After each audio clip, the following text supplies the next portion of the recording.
happy to welcome you to today's webinar. And for this webinar, we have our speaker, Mr. Ujwal Kalra. Uh, Mr. Kalra is a serial entrepreneur who is currently serving as the co-founder and CEO of NAKAD, a supply chain startup that makes credit and commerce easily available to small and medium businesses. The startup has raised one of India's largest early stage investments from global businesses. He has also authored a book, Startup Compass, which will be released soon, with a foreword from Narayana Murthy and endorsement from Amitabh Kant, CEO of Niti Aayog. The book is being published by HarperCollins. He has been awarded numerous awards in his career, including the Economic Times Young Leader, OP Jindal Scholarship, Dun and Bradstreet Award, and Dunia Scholarship UAE. He also represented India at Kairos, a USA-based entrepreneurship society. He is an alumnus of IIM Ahmedabad, DPS Basant Kuch, and of course IIT Guwahati, where he was at the top of the batch throughout. Today we will like to welcome Mr. Kalra to speak about his life in consulting and its imperatives and for his entrepreneurial journey. The talk will include details about a day in the life of a consultant, how the day changes throughout career progression, and tidbits from the various projects and work he has done so far. With that, I would like to hand over the metaphorical stage to Mr. Kalra. Welcome. Th- Thank you so much, Archita. Hi, everyone. Am I audible? Yes. Perfect, perfect. So the way I was planning to conduct the session today is few speak less and listen more. Essentially, would want to understand from you how are you guys thinking of consulting, um, and specifically any questions and so on and so forth. Right, but of course, prior to that, since I've been called upon to speak, so therefore I'll also take, as Archita mentioned, the metaphorical stage and go across my journey. If I can share my screen, and let me know whenever my screen is visible. Yeah, we can see it. Okay.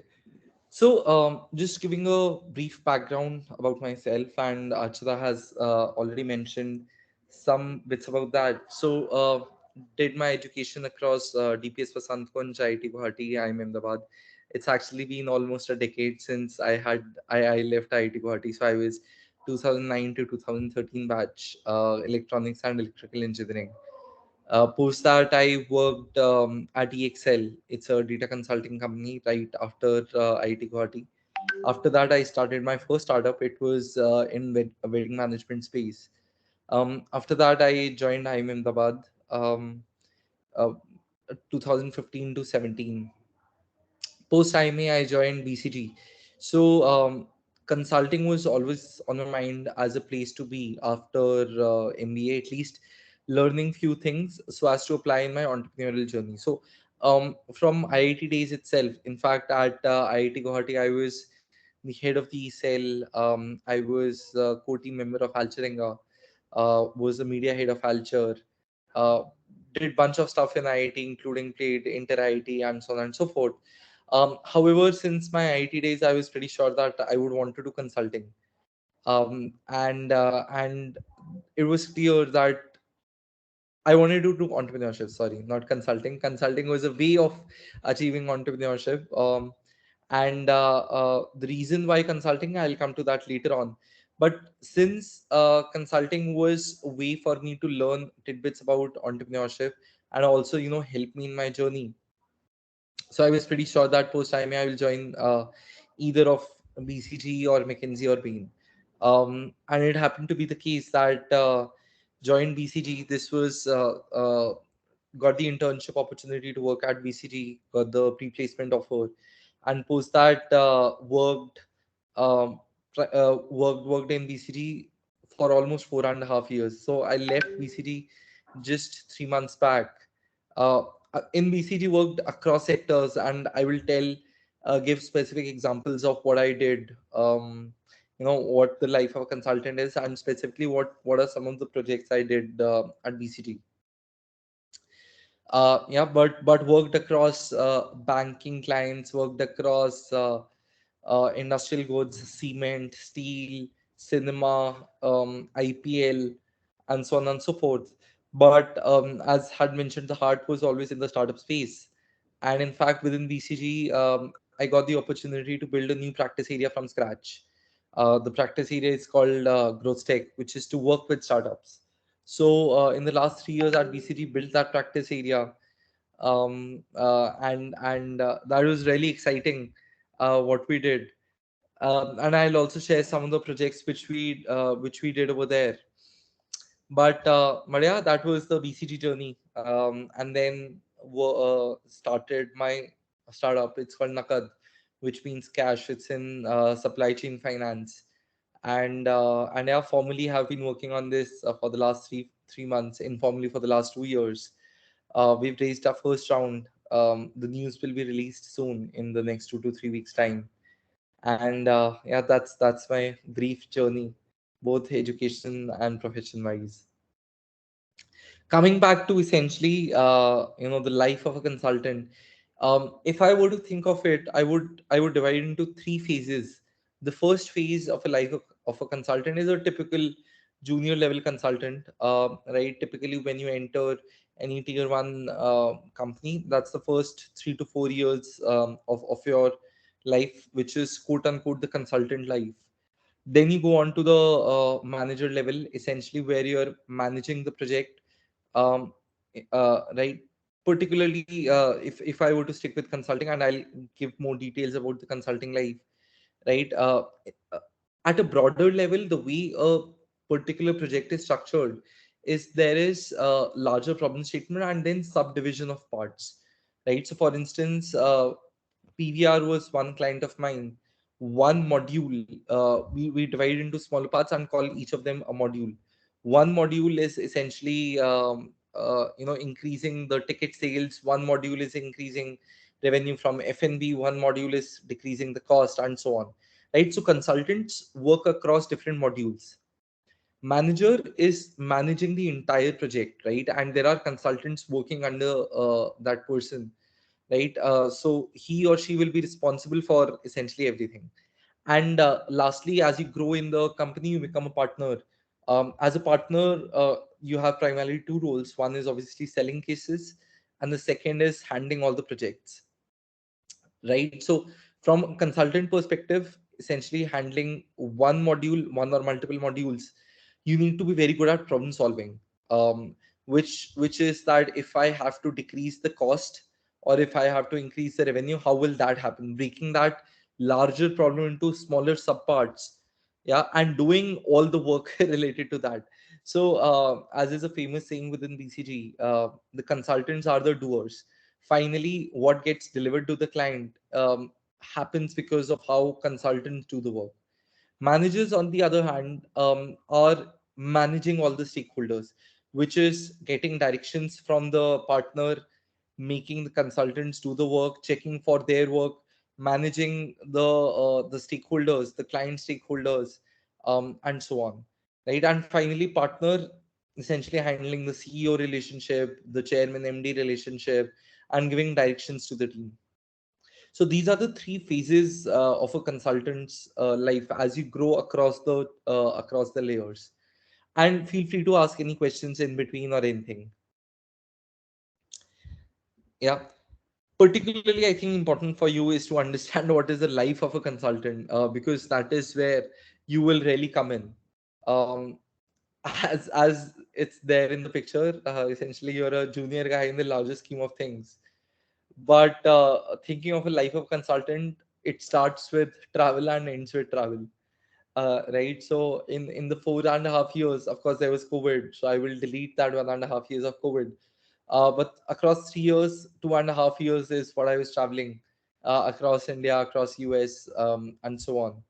Right. So Monday morning flight, you go to the client site, and Friday evening flight, you come back to your home location.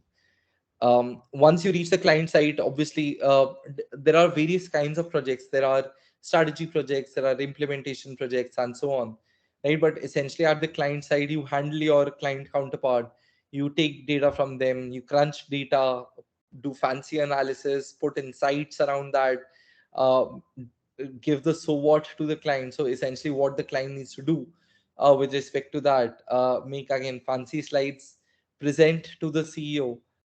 That's what happens on the client side. And when you go back to the hotel, you crunch more data, you create more fancy analysis and slides, and if you're lucky, you get some time to sleep. So very briefly, that's the life of a consultant. That's the day in the life of a consultant. Um, Speaking about some of the projects I've done, right, which will give you a flavor of the kind of projects.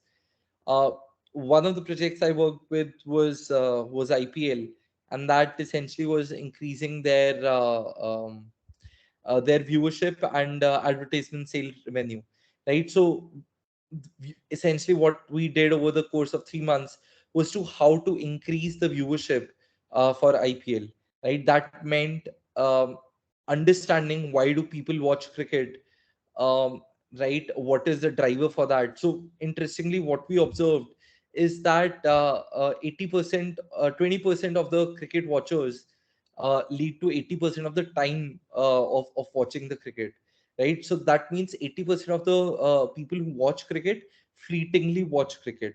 And when we went and asked around these people as to why don't you really spend more time on IPL, one of the major reasons which came across was that IPL was more of, and this is I'm talking about back in 2018. IPL had become more of entertainment rather than really a sport, and that is what a major change which we brought about within IPL on how it's showcased, right? And we brought about proper analysis. So in fact, Star Sports 2 was started just for the analysis of cricket, of what needs to be done, which players are doing well, and so on, so that people really relate to the cricket as a sport and not as entertainment. And in fact, the year we did the project, IPL actually saw 20% increase in its viewership. Right. Along with that, we also realized that up till that point, Hindi and English were the primary languages. So we increased five more languages. So Tamil, Telugu, Bengali, and so on. So that was one project we did with IPL. Another project we did was with PVR cinemas. So again, this was prior to COVID, and this was increasing their ticket sales, increasing their F&B, reducing their cost, and so on. Right, particularly F&B was one of the module which I was handling, and in that, essentially, I looked at what kind of SKUs which are sold, which get sold in the morning versus evening, then dynamic pricing around that. What we realized is that in the morning, people who have low willingness to pay come, right, while people in the evening which have high willingness to pay come to watch the movie, right? So why should the rates of the popcorn be the same? So we brought in dynamic pricing, that when people who have low willingness to pay should pay less, so that currently people weren't even buying anything because the popcorns were priced at 200 rupees even in the morning, right? Versus people who come at night, if they have high willingness to pay, should actually pay more. So that was one project we did with PVR. Another project which we did, Razorpay was the client. So it's a startup, right? And Razorpay, as you know, is primarily a payment gateway company, but they wanted to enter neo banking space, which is payables, receivables, making invoices, and so on and so forth.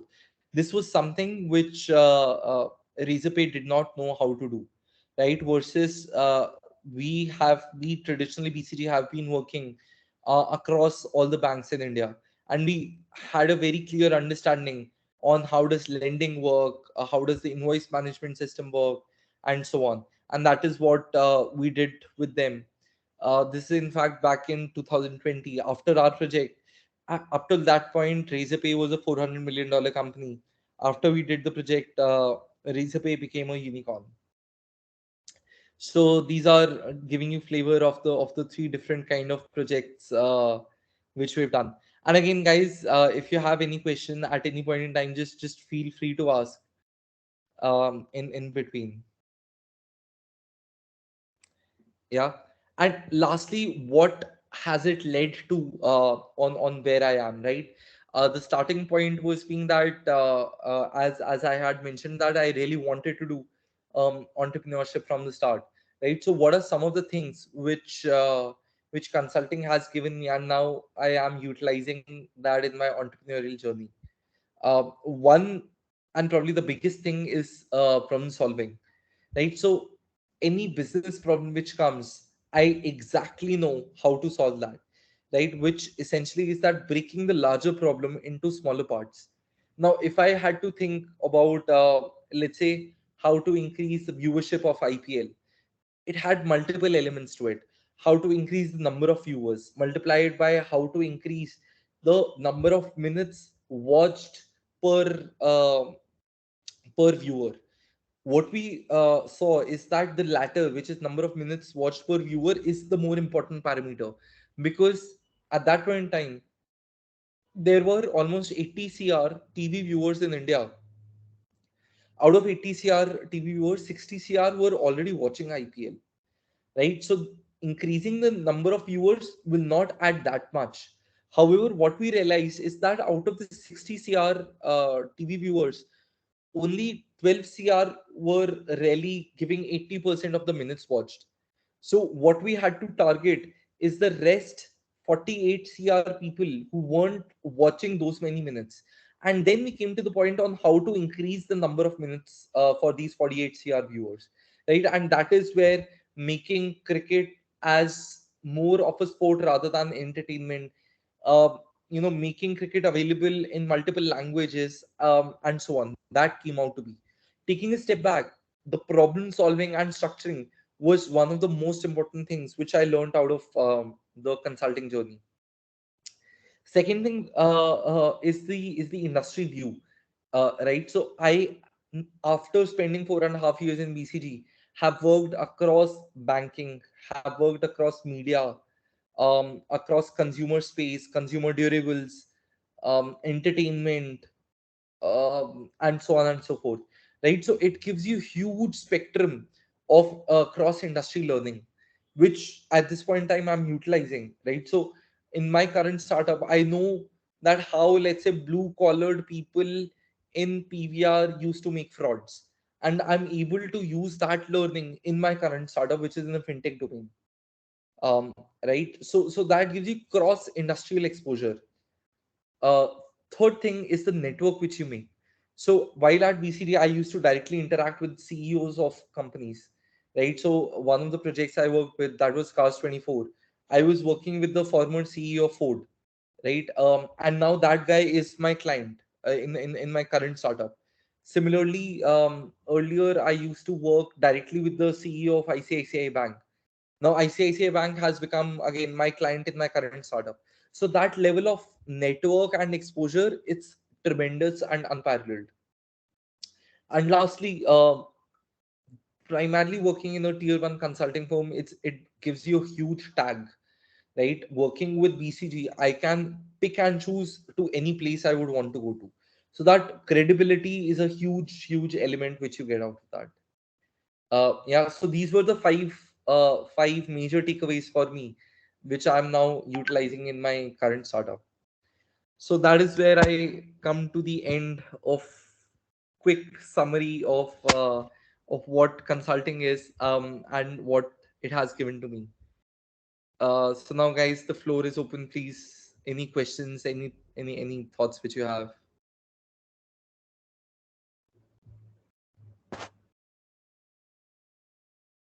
Uh, Anybody who has questions, they can raise their hand and we can go one by one, or you can type in your questions in the chat box. I will read them out.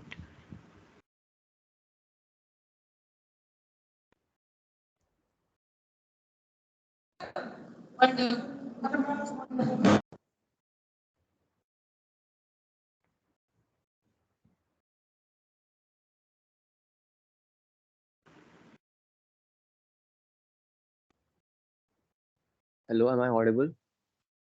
Yes, you're audible now.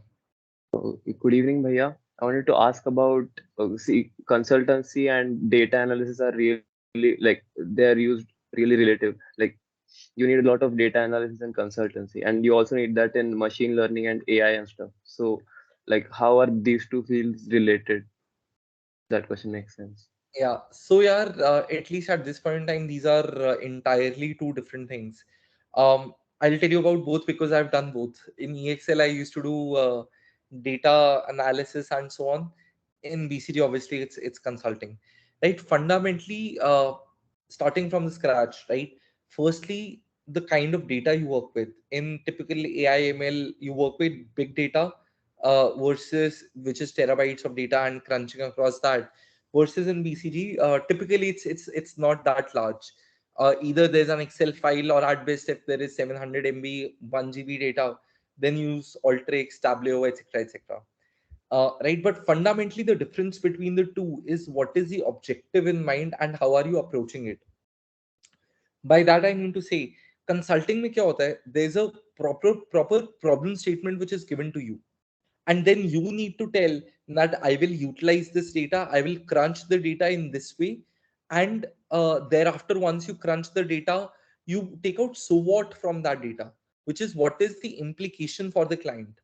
Versus data analytics, it's more of prescriptive thing, which is the client exactly tells you, or let's say even if you're working in Amazon, etc., as a data analyst, your business partner will essentially tell you that this is the data, this is the cut which I want to see, and then tell me what has happened with the data. So the objective of both is very different. In consulting, it's more of a problem which you're trying to solve, and data is a means of achieving that.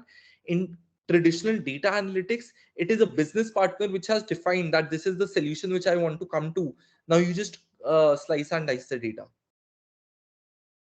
So that's the fundamental difference between the two. Is that clear? Yeah, for any question on that? Yes, well, that's clear. Thank you. Hi, good evening, sir. Sir, I have a question. Sir, like you mentioned that consulting has prepared you for the for your entrepreneurial journey. So, like I would like to ask that apart from consulting in like today's time, what all other career options are there which you think are as interdisciplinary as consulting and which would maybe put us in a better position and prepare us for entrepreneurship in future, according to you? Yeah, so got it. So there are two questions which you asked, and these are two very different questions. One is what helps for entrepreneurship, and secondly is interdisciplinary, because both of them may or may not align at the same time.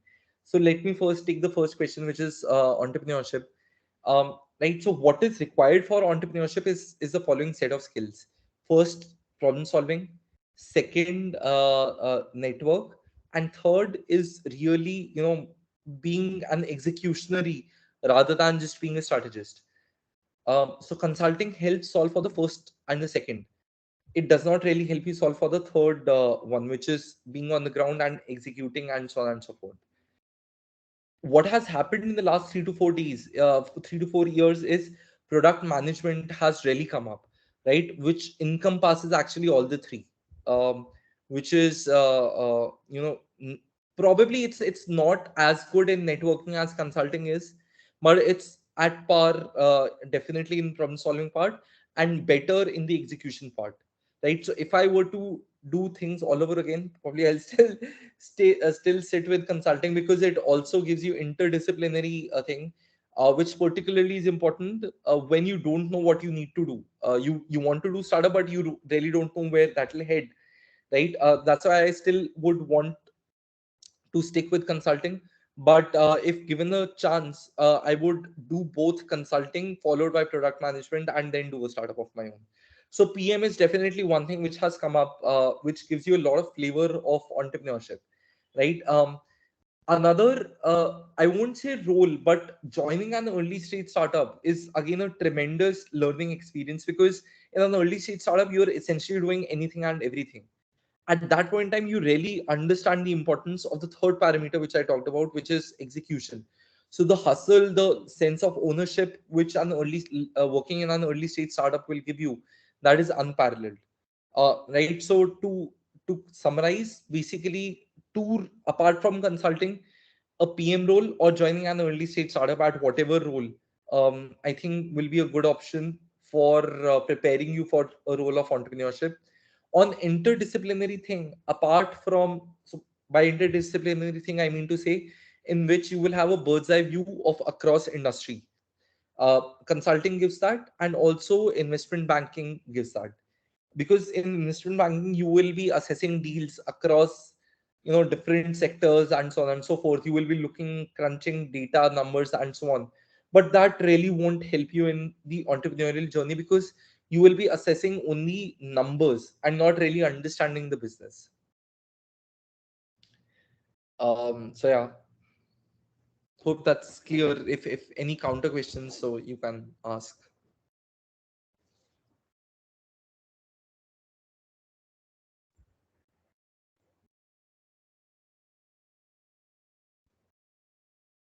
Yeah, guys, any other questions?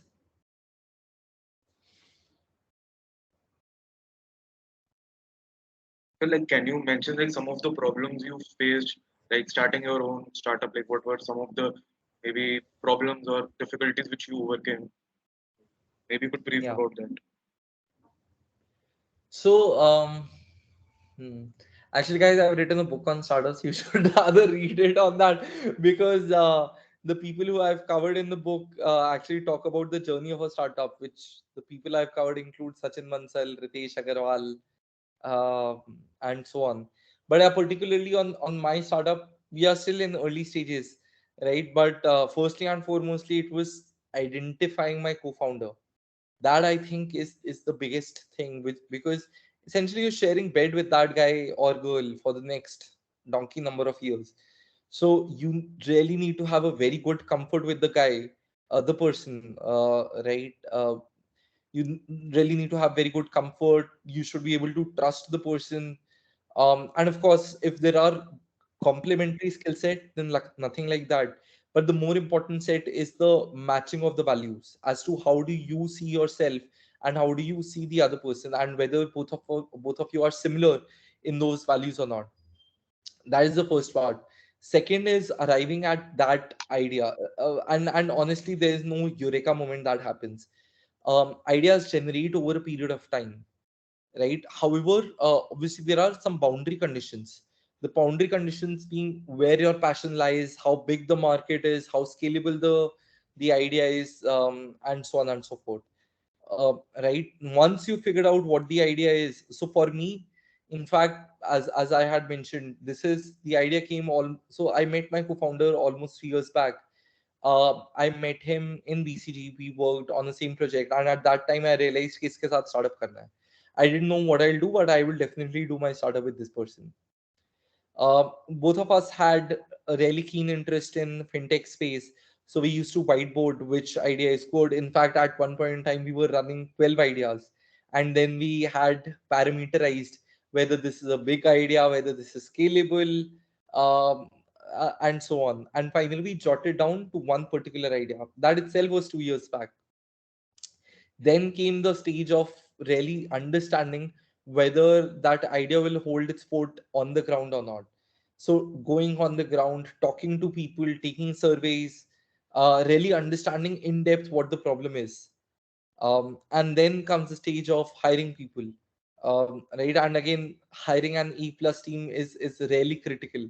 One good thing which the network of IIT and IM gives you is that you really have good set of friends whom you can bank upon, who will join you once the calling comes. So currently, as I was mentioning you, we're a team of 9 people.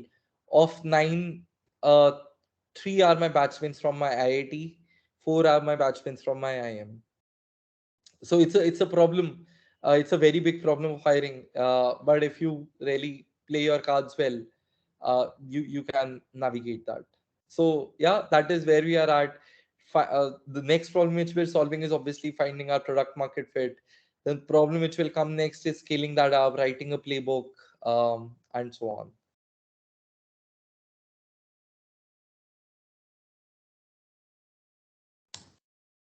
Hi Ujwal, I have a question. So recently I was interacting with one of my friends.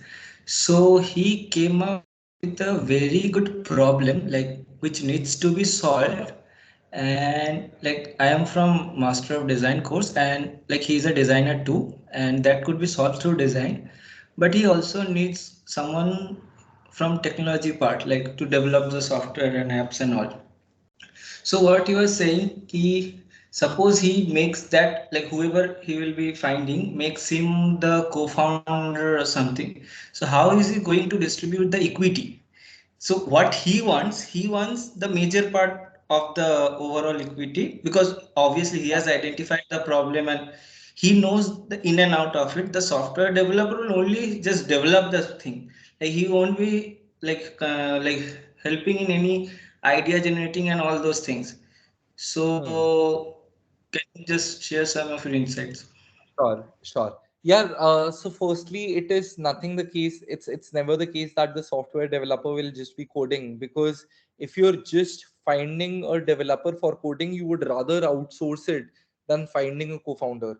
The reason you find a co-founder uh is not just to develop that tool or product, but also brainstorm with the guy, take perspectives, get a shoulder to cry on when things are not working, and so on. Right. So, firstly, I'm rather deviating because if the ask is just to find a person who will code, then you should not No, even, or your friend should not even find a co-founder. let, The person let me should find clarify. an agency. Clarify, it's not only basic coding and all, it requires very high intelligence of software development. So like right now There, only there few, are one and more agencies which can do it. The now only problem which you're defining, let me so right now very few companies are doing that work like Google, Microsoft and Apple. Only these three companies are working on this technology and obviously like the person who should be knowing that thing na should be from those companies only. Like I don't like he don't think like any other person should know that much in details of that technology. So if you this is can the talk issue. about what specific technology you're talking about, because Pandan, So I've it's been in regarding the it's startup space for regarding the last, yeah, So it's regarding voice assistant. So if you know about Google Assistant, Siri and yeah, all, yeah. Amazon Cortana or Alexa. So these things, only four or five companies are doing Samsung Bixby. Only five ऐसा companies are नहीं working है, on this tech. स्पंदन ऐसा नहीं है. In fact, you just type voice recognition on Traction. So Traction is a database for startups. You just type voice recognition on Traction, you will get at least 100 entries. So that's not the case that only Facebook, Google, etc. are doing. There are, in fact, voice recognition, etc. has been a very hot space for the last 7 years, since 2015, even 2014 actually, not even 2015. So the premise itself is incorrect. Going back to the point, there is nothing which you say you won't be able to find an agency or outsource. There is nothing at all, and literally mark my words for that.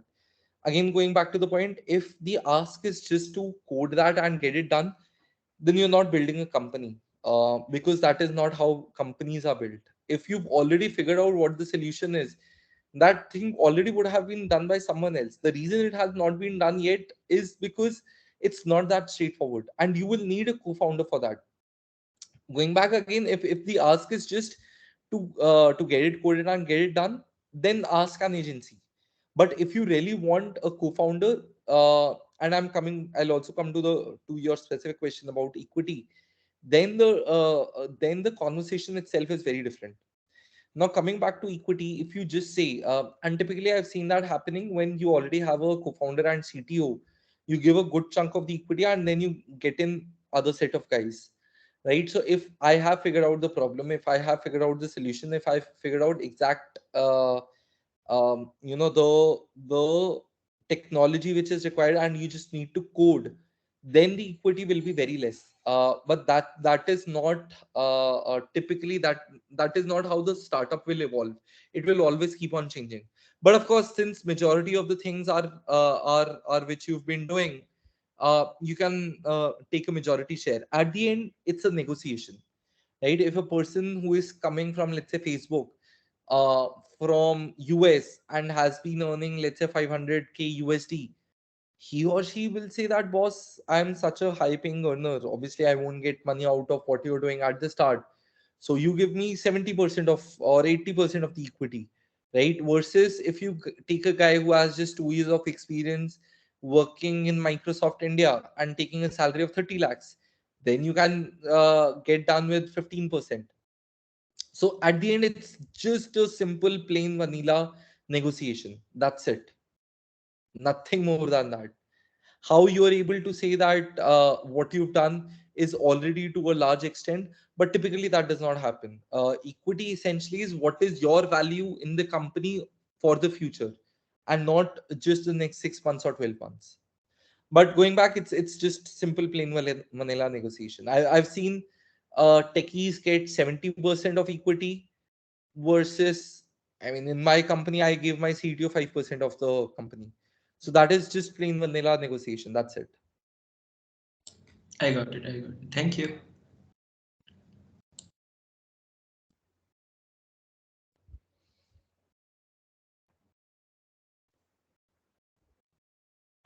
Anybody has any more questions?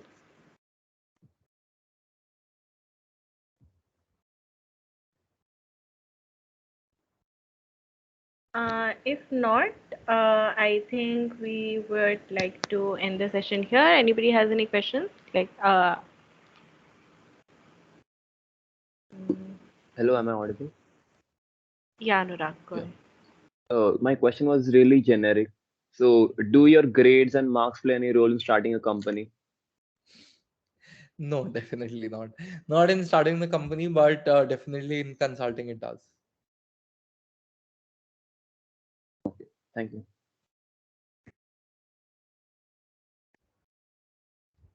Okay. Any more questions?